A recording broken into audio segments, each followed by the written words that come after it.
प्रधानमंत्री ने पिछले 8 साल में 9 लाख करोड़, समझ रहे हैं मेरी बात, 9 लाख करोड़ से ज्यादा ये जो बड़े बड़े उद्योगपति हैं जो आज भाषा बोल रहे हैं कि इनको अग्निवीरों को हम देंगे नौकरी, वहां से आने के बाद इनके 9 लाख करोड़ रुपए कर्ज माफ किया है। 9 लाख करोड़ रुपया इनका कर्ज माफ किया है। और इसके अलावा हर साल इनको 5 से 6 लाख करोड़ की जो कर है, टैक्स है, उस टैक्स में छूट दी जाती है, टैक्स में छूट दी जाती है। और इसके अलावा 9 लाख करोड़ रुपए से ज्यादा कर्ज माफ किया है। और उसके अलावा उन पर तकरीबन 10 लाख करोड़ रुपया और बैंकों का कर्जा है। सेना के लिए नहीं है उनके पास। सेना के आधुनिकीकरण के लिए उन्हें सेना में ठेकेदारी प्रथा रखनी पड़ेगी। ठेके पे लाएंगे सैनिक, और ठेके पे लाकर देश के प्रति किसी का कितना भाव होगा इस बात का एहसास आप सब कर सकते हैं। सेना में भर्ती केवल एक रोजगार नहीं है, यह बड़े स्वाभिमान, बड़े गर्व, बड़े सम्मान की बात है कि कोई व्यक्ति सेना में नौकरी करे, सेना में जाके देश की सेवा करे, हंसते हंसते जब जरूरत हो तो देश के लिए अपना बलिदान दे। यह बड़े गर्व सम्मान की बात है। और इसीलिए जब कोई शहीद होता है सैनिक और उसका पार्थिव शरीर उसके घर आता है तो आसपास उसके गांव नहीं, गांव और उसके आसपास के गांव शहरों के लोग इकट्ठा होते हैं। इतना बड़ा सम्मान दिया जाता है। उस परिवार का बड़ा सम्मान होता है जिससे कोई व्यक्ति सेना में जाता है। सब खत्म कर दिया आपने। इस देश के नौजवानों को अग्निपथ की भट्टी में झोंक दिया सरकार ने, और अब सेल्समैन की तरह उसके फायदे गिनाने में लगी है। कोई फायदा होना नहीं है, करना नहीं है, सरकार की नीयत नहीं है। सरकार कह रही है कि हमें नौजवानों की जरूरत है। क्या व्यक्ति 25 साल में बूढ़ा हो जाता है, 27 साल में बूढ़ा हो जाता है, 30 साल में उसमें कोई एनर्जी नहीं रहती है, 35 साल में उसमें कोई एनर्जी नहीं रहती है। अगर उसमें एनर्जी नहीं है तो ये जितने भी नेता हैं जो 70, 72, 75, 80 साल के हो गए, ये काहे के लिए पैटे निकाल के बाहर करो ना। और ये जो ऑफिसर्स हैं जो 60 साल तक के हैं, इवन जो सेना में भी जो ऑफिसर्स हैं जो 60 साल तक सर्विस कर रहे हैं, क्या जरूरत है इनकी, निकाल के बात करो। सेना में है ना। अगर सैनिक को जवानी की जरूरत है या जवान सैनिकों की जरूरत है तो ऑफिसर्स भी कम से कम कुछ रेशो में तो जवान होने चाहिए। फिर 60 साल के क्यों है वो, उनको भी निकाल के बाहर करना चाहिए। अगर इनकी वेतन पर, इनके पेंशन पर इतना पैसा खर्च हो रहा है तो 4-4, 5-5, 6-6 पेंशन जो ले रहे हैं ये एमएलए, एमपी किस काम के हैं? ये देश को तबाह करके रख दिया इन्होंने। निकाल के बाहर करो इन्हें, सब कुछ सिर्फ ठेके पर रखो। क्या जरूरत है प्रधानमंत्री की इस देश को? जब सब कुछ निजी हाथों में जाना, सब कुछ ठेके पे ही देना है, सब कुछ तबाही होना है, तो फिर प्रधानमंत्री की क्या जरूरत है? 70, 72 जितने भी साल के हों, क्या जरूरत है उनको? हटाओ उन्हें, मतलब वहां बूढ़े चल जाएंगे। तो ये जो चीजें हैं इनको समझने की बहुत जरूरत है। साथियों, मैं नहीं मानता, और मैं नहीं, मेरे जैसे इस देश में करोड़ों लोग हैं जो इस बात से सहमत होंगे कि 25 साल में, 27 साल में, 30 साल में कोई 35 साल तक कोई बूढ़ा नहीं होता। खूब ऐसा ही जोश होता है। कहने वाली बातें हैं, जो मन में आए कहा जाए। आप अपनी योजना को सही बनाने के लिए जो चाहो कहो, लेकिन जोश कम नहीं होता। जिन लोगों को अवार्ड मिले हैं उनकी उम्र भी देख लो, उनकी औसतन उम्र भी, वो उम्र भी 30 के आसपास ही है। ऐसा कुछ नहीं है जैसा कहा जा रहा है। कोई भी इस तरह के काम होते हैं, कोई भी ऐसी योजना होती है तो सामाजिक राजनीतिक आंदोलन होते हैं। और जब सामाजिक राजनीतिक आंदोलन होते हैं उसमें मुकदमेबाजी भी होती है, एफआईआर भी होती है, लेकिन जैसे वो आंदोलन खत्म होते हैं, उनका हल निकल जाता है, तो उसके साथ ही मुकदमे भी खत्म हो जाते हैं। पर बड़े अफसोस की बात, ये सारे नौजवानों के लिए बहुत ही एक दुखद पहलू है कि कल जब ये प्रेस कॉन्फ्रेंस की गई सेना की अधिकारियों की तरफ से, तो लेफ्टिनेंट जनरल अनिल पुरी द्वारा कहा गया, उसने पत्रकार ने सवाल पूछा था कि जो लोग इस आंदोलन में भाग ले रहे हैं उनका क्या करेंगे, उन्हें लेंगे कि नहीं लेंगे। तो लेफ्टिनेंट जनरल पुरी ने कहा था कि नो, उनको नहीं लेंगे। जिनके खिलाफ भी एफआईआर है, जो भी आंदोलन में भाग ले रहे हैं, उनको नहीं लेंगे। इसका मतलब यह है कि जो लाखों नौजवान इस देश का भविष्य जो है, जिन्होंने भी भाग लिया है, उनमें से किसी को भी सेना में नहीं लिया जाएगा, किसी को भी। और पहचान कैसे की जा रही है, यह भी बड़ी मजेदार बात है। पहचान इस तरह से की जा रही है कि जो उनके मोबाइल हैं, उन मोबाइल नंबर्स के जहां भी प्रदर्शन हो रहा है, उनकी टावर के अंदर में, उस एरिया में, उसमें जो मोबाइल नंबर आ रहे हैं, उन मोबाइल नंबर से पहचान करके एफआईआर की जा रही है। यह स्थिति है, यानी कि जो भी प्रदर्शन में भाग ले रहा है, उसके पास मोबाइल है, उसने मोबाइल उस समय यूज किया है, कोई भी बात है, उसकी उस टावर के तहत उसकी रेंज आ जाएगी, उस टावर में वो आ जाएगा कि हां ये मोबाइल यहां पे था इस समय, उसको एफआईआर उसके खिलाफ होगी और उसको अरेस्ट किया जाएगा, मुकदमा चलेगा और उसको सेना में नहीं लिया जाएगा। जबकि सामाजिक राजनीतिक आंदोलन में कभी भी ऐसा होता है तो तुरंत वो एफआईआर खत्म हो जाती है, जैसे आंदोलन का हल निकलता है। लेकिन यहां बिल्कुल स्थिति अलग है। अनुशासन की बात कह के ये सब कहा जा रहा है, उनको नहीं लिया जाएगा। ये बड़ी गंभीर परिस्थिति है साथियों, और इन गंभीर परिस्थितियों में आपको धमकाया गया है। कल उस प्रेस कॉन्फ्रेंस में ये जो बात कही गई है, नहीं, उन्हें नहीं लिया जाएगा, ये एक धमकी है। इस देश के नौजवानों को धमकी दी जा रही है कि अगर आप सरकार के गलत फैसले के विरोध में कोई भी काम करेंगे, प्रदर्शन करेंगे, अपने संवैधानिक अधिकार का प्रयोग करेंगे, आंदोलन करेंगे, तो आपको सेना में नहीं लिया जाएगा। आप चाहे जो भी हो, कितने भी अच्छे हो, कुछ भी हो, आपको नहीं लिया जाए। यह स्थिति है साथियों। इस स्थिति, क्या ये तानाशाही नहीं है? और ये एक अनपढ़ और कायर प्रधानमंत्री का एक घिनौना चेहरा नहीं है जो सब आपके सामने आ रहा है साथियों? जो अपने आप को सेना के पीछे छुपाकर सारा खेल खेल रहा है। जो काम, ये फैसला सरकार का है, सेना का नहीं, तो सेना को सामने आने की क्या जरूरत थी? लेकिन सेना को सामने लाया गया है। सैनिक अधिकारियों के माध्यम से ये सारी चीजें की गई हैं और खुद बिलों में छुपे बैठे हैं, चाहे प्रधानमंत्री हो, रक्षा मंत्री हो, कोई भी हो। ये सारी चीजें हो रही हैं। यह है देश का दुर्भाग्य है।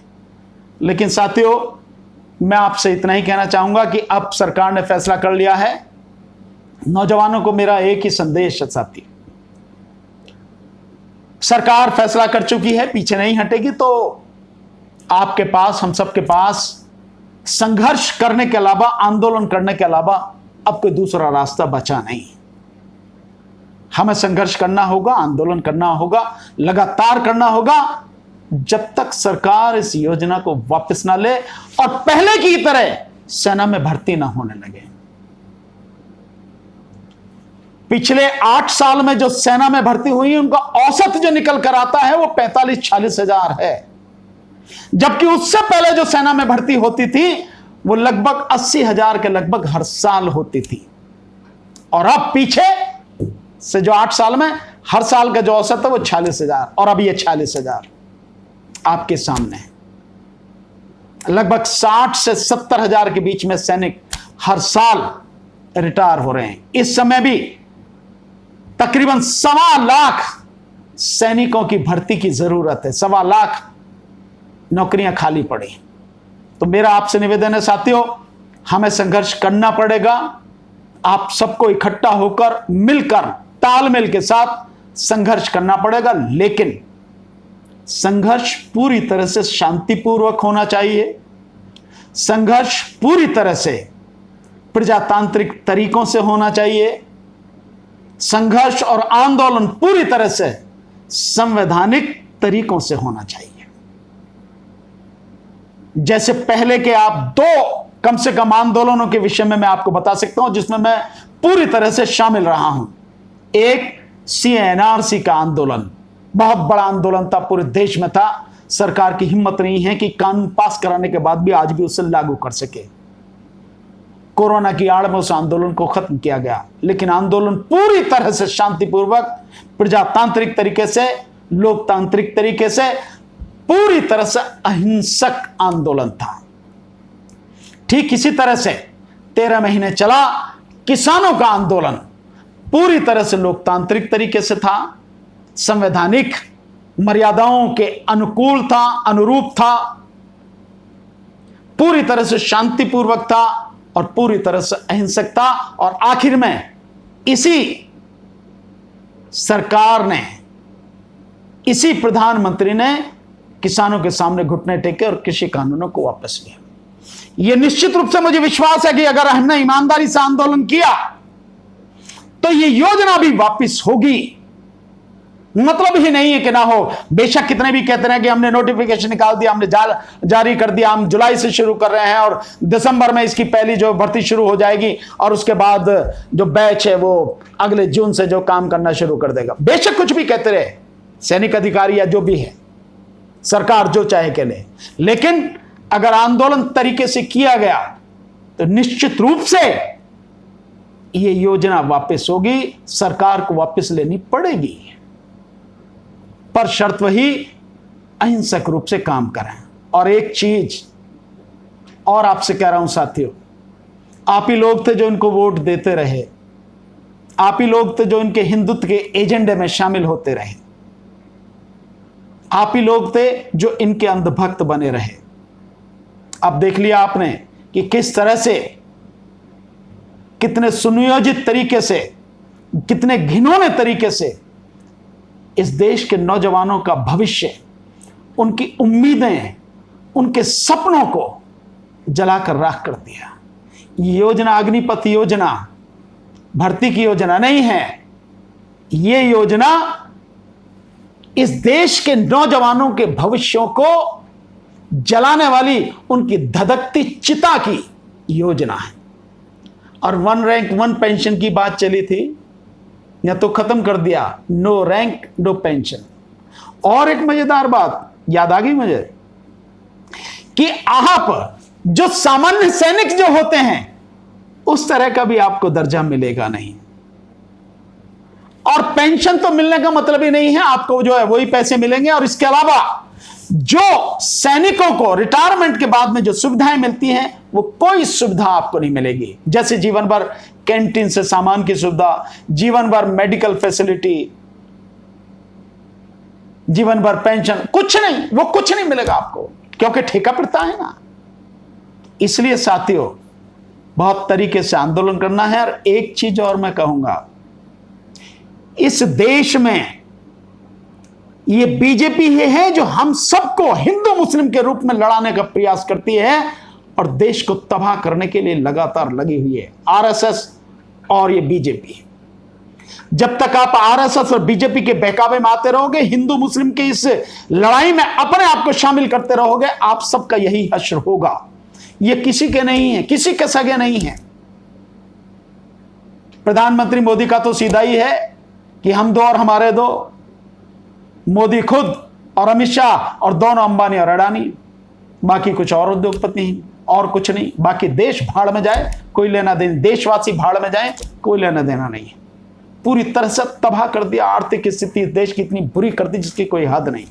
उस सब के बावजूद भी एक और मजेदार आपको बात बताता हूं, यहीं पे कि कोई किसी तरह की जो नौकरी नहीं दी जा रही है, उस सब के बावजूद भी जो सरकार का खर्च बढ़ता चला जा रहा है। यानी कि सरकार में बैठे हुए जो मंत्री हैं, एमपी हैं, एमएलए हैं, जो और सारे आईएएस आईपीएस ऑफिसर्स हैं, इनके लिए सब सारी सुविधाएं सब बढ़ती चली जा रही हैं, कोई दिक्कत नहीं है। खर्च बढ़ता चला जा रहा, लेकिन सेना को कमजोर करना, सेना को अपमानित करना, यह कहां की रीत है? उसके लिए इनके पास पैसा नहीं है। क्या फर्क पड़ता है अगर 6 लाख करोड़ में से 3 लाख करोड़ भी, 2.5 से 3 लाख करोड़ इस देश के सैनिकों के वेतन और पेंशन में चला जाता, तो क्या फर्क है? उस देश के तो लोग हैं, उन्होंने अपना पूरा जीवन उसके लिए लगाया, देश के लिए लगाया, देश की सेवा में लगाया, सेना में सेवा की है उन्होंने। अगर उनको ये वेतन और पेंशन मिलता तो इसमें क्या बुरा क्या है? इधर उधर जो खर्चे किए जाते हैं उन सबको हटा के, जो बेकार के हैं उनको हटा के, इसमें जो आप टेक्नोलॉजी अगर आप लाना चाहते हैं सेना में, तो उसमें लगाइए आप, वो पैसे वहां से यहां लाइए, करिए आप इस खर्च को बढ़ाकर। जो सेना का बजट है उसे करिए आप 6 लाख की जगह उसे 8 लाख करिए, 8 लाख करोड़ कीजिए, तो 2.5 लाख उसमें जाएगा, उसका बढ़ेगा टेक्नोलॉजी। और इससे ज्यादा है जो बेईमानी और भ्रष्टाचार है आप में, उस भ्रष्टाचार को खत्म कीजिए ना, उस बेईमानी को खत्म कीजिए ना, जो सरकारी पैसे की लूट मचा रखी है उसको खत्म कीजिए ना, अपने आप ही सब कुछ ठीक हो जाएगा। तो ये जो चीजें हैं इनको देखने की जरूरत है। और आखिर में संदेश ये दूंगा साथियों कि जब तक इस देश में भाजपा को उखाड़ के आप नहीं फेंकोगे, आपकी समस्याओं का समाधान नहीं होगा। चाहे आप नौजवान हो, चाहे किसान हो, चाहे मजदूर हो, कोई भी हो, आपकी समस्याओं का समाधान नहीं होगा। इसलिए अगर देश की अपनी समस्याओं का समाधान चाहते हो तो बीजेपी को उखाड़ कर फेंको। 2024 का चुनाव सामने है, इसको उखाड़ कर फेंको। और बीजेपी को उखाड़ कर फेंकने के लिए एक ही चीज है, पहले ईवीएम को उखाड़ कर फेंको। ईवीएम के आंदोलन में हमारा साथ दो, जो हम हस्ताक्षर अभियान चला रहे हैं उसमें हमारा साथ दो। और जो आगे आने वाले समय में हम ईवीएम के विषय में जो आंदोलन करेंगे पूरे देश भर में, उस आंदोलन में हमारा साथ दो। ईवीएम नहीं हटेगा, बीजेपी को आप नहीं हटा सकते। बीजेपी नहीं हटेगी, बीजेपी नहीं हटेगी, आपकी समस्याएं कम नहीं होंगी बल्कि आपकी समस्याएं बढ़ेंगी। खत्म होने की तो बात ही छोड़ दो, आपकी समस्याएं बढ़ेंगी। कितने गुना बढ़ेंगे आपको पता नहीं है, इसका अंदाजा भी नहीं, एहसास भी नहीं है। इसलिए बीजेपी को उखाड़ फेंकने के लिए ईवीएम को हटाना बहुत जरूरी है। इस ईवीएम के आंदोलन को पूरे देश में जन आंदोलन बनाना जरूरी है। और एक बार ईवीएम हट जाएगी, बीजेपी ताश के पत्तों की तरह बिखर जाएगी। अब फिर उसके बाद बीजेपी और आरएसएस को इस देश से उखाड़ के फेंकना है पूरी तरह से, तब आपकी समस्याओं का समाधान होगा। तब देश में जो पुरानी तरह से व्यवस्था चल रही थी सैनिकों की, उसी तरह से और उसको और बेहतर बनाया जा सकेगा। सैनिकों के सम्मान को ध्यान में रखते हुए उसको और अच्छा किया जा सकेगा। यही मेरा कहना है साथियों आपसे। बहुत बहुत शुक्रिया आप सभी को। नमो बुद्धाय। जय भीम, जोहार, नमस्कार, आदाब, सत श्री अकाल।